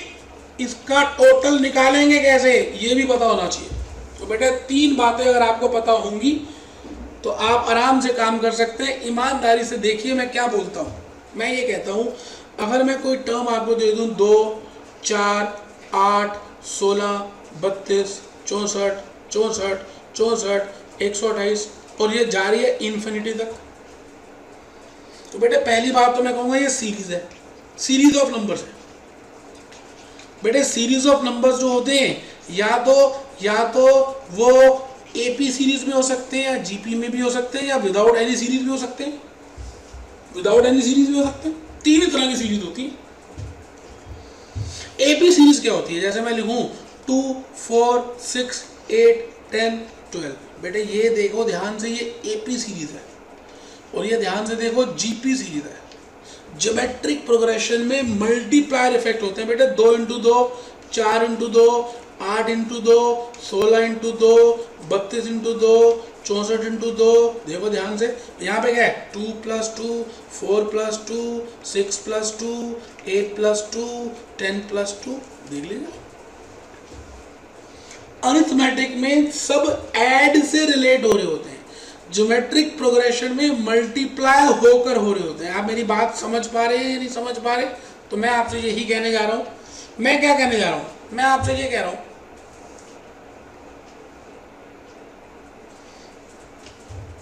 कि अगर आपको ज्योमेट्रिक सीरीज दी जाए और उसका अंत ही ना हो, जहां अंत नहीं वहां भला नहीं, जहां भला नहीं वो अंत नहीं, मान लेते हैं अंत ही नहीं है, नो अंत, तो इन सभी का जोड़ निकालने के लिए हम एक फॉर्मूला लगा सकते हैं, a/1 - r। ये किस चीज का फॉर्मूला है? Sum of all future cash inflows, sum of all future cash inflows, sum of all future cash inflows to be received up to infinity तक। तो बेटे इसके लिए हम एक फॉर्मूला लगाते हैं। अब ये बना कैसे है मैं अभी बताऊंगा। वैसे ए का मतलब होता है बेटे फर्स्ट टर्म। मैं तो यहां तक बता दूंगा कि फॉर्मूला आया कैसे है, रटना तो है ही नहीं बेटे। भूपेश आनंद की क्लास में रटोगे नहीं आप। R = common ratio, A = first term, R = common ratio. Common ratio का मतलब क्या होता है? कॉमन रेशो का मतलब सभी में कॉमन है। कैसे निकालते हैं बेटे common ratio? Common ratio can be calculated with the help of, इसका मतलब अगर किसी सीरीज में रेशो कॉमन हो तभी उस सीरीज को जीपी सीरीज कहते हैं। जैसे मैंने कहा any term divided bye preceding term, any term divided bye preceding term, any term divided bye preceding term. तो बेटे एनी टर्म क्या होती है? जैसे मैंने कहा 4 है, प्रीसीडिंग टर्म 2 है तो 2 आ गई। एनी टर्म मान लेते हैं 16 है, प्रीसीडिंग टर्म 8 है, 2 है। एनी टर्म मान लेते हैं 32 है, प्रीसीडिंग टर्म 16 है, 2 है। अब चेक करिए सभी में रेशो कॉमन है, 2 2 2 2 2 2 की रेशो कॉमन है। तो बेटे अगर रेशो कॉमन हो मतलब एनी टर्म को डिवाइड करें प्रीसीडिंग टर्म से तो रेशो कॉमन हो, तो इसको बोलते हैं ज्योमेट्रिक प्रोग्रेशन। जैसे मैं आपको एक चीज़ और समझाऊं, जैसे आपने अभी अभी किया, मैंने कहा जी 100/1 + 0.10 raised to power 1 plus 100/1 + 0.10 raised to power 2 plus 100/1 + 0.10 raised to power 3। इसको बेटे यहाँ तक ले जाएं तो 100/1 + 0.10 raised to power इन्फिनिटी तक जाएं, इन्फिनिटी तक। तो कैसे करेंगे बेटे? आप इसकी कॉमन रेशो कैसे निकालेंगे? This term divided by this term, मतलब second term upon first term. अगर सेम आती है थर्ड टर्म भाग में सेकंड टर्म, तब तो हम कह सकते हैं in they have common ratio, that is जी आर कॉमन रेशो है, तब हम कह सकते हैं बेटे। तो तब जीपी सीरीज का फॉर्मूला लगा सकते हैं। इन सबको जोड़ हम उस तरह से कर सकते हैं। तो मैं आपसे कह रहा हूँ ये कैसे किया मैंने, मैं आपको करके दिखाता हूँ। 100/1 + 0.10 raised to power 2 upon 100 + 1 plus 0.10 raise to power 1। लो मेरे बेटे, लो लो, ये आ गया बेटे 1 अपॉन, ये आ गया 1 अपॉन 1 प्लस 0.10, ये तो आ गया कॉमन रेशो। अगर मैं दूसरे से करूं 100 upon 1 plus 0.10 raise to power 3 whole divided by 100 upon 1 plus 0.10 raise to power 2। लो बेटे, लो बेटे, आ गया 1.10। इसका मतलब रेशो तो कॉमन है। It implies ratio, common ratio is same. बेटे रेशो सेम है, बेटे रेशो सेम है। तो मैं आपके सामने ये कह रहा हूं कि if it is GP series, पहली बात, and if it is up to infinity, then sum of GP series can be calculated with the help, बेटे यहाँ पे ग्रोथ नहीं है, of following formula। बेटे हम एक फॉर्मूला से निकाल सकते हैं। क्या फॉर्मूला मेरे बेटे? कैश फ्लो जो भी मिली upon upon upon upon R, common ratio. तो बेटे इस तरह से हम एक लॉजिक लगाएंगे, present value is equal to future cash flow upon R. तो बेटे आंसर आ जाएगा क्वेश्चन नंबर 5 में आ जाइए। 5th question number 5th, how much money miss Sheela, आहा शीला की जवानी, आज गाना दिखाऊंगा बेटे, देखना चाहते हैं तो अभी देख लीजिए। बेटे शीला की जवानी, लो बेटे लो, शीला का नाम आ गया बेटे, शीला का नाम आ गया है। मूड भी तो ठीक हो जाएगा थोड़ा। लो बेटे,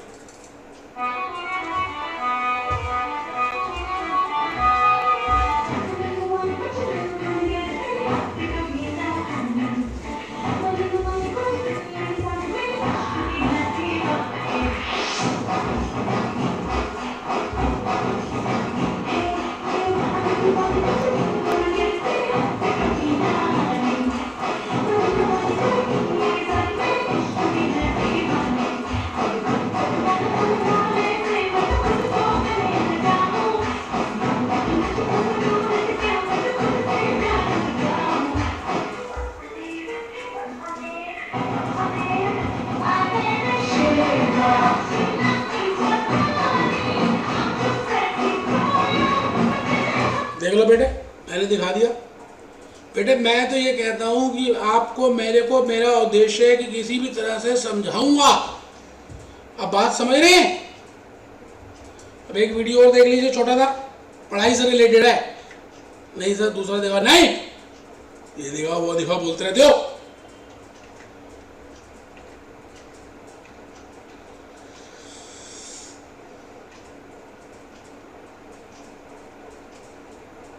पता नहीं बेटे कहाँ चले जाते हैं, कहाँ चले जाते हैं मेरे बेटे। लो बेटा,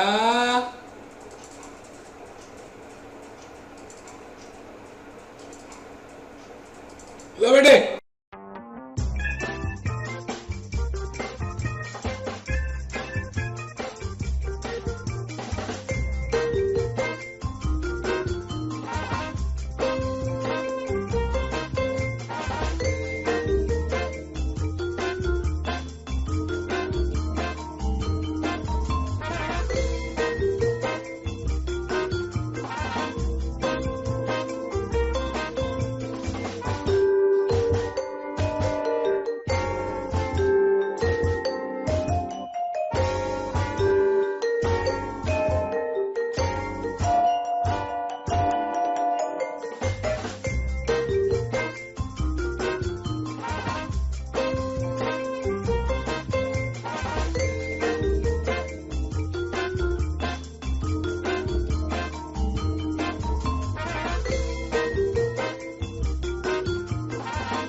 देखा बेटे, आया कुछ समझ?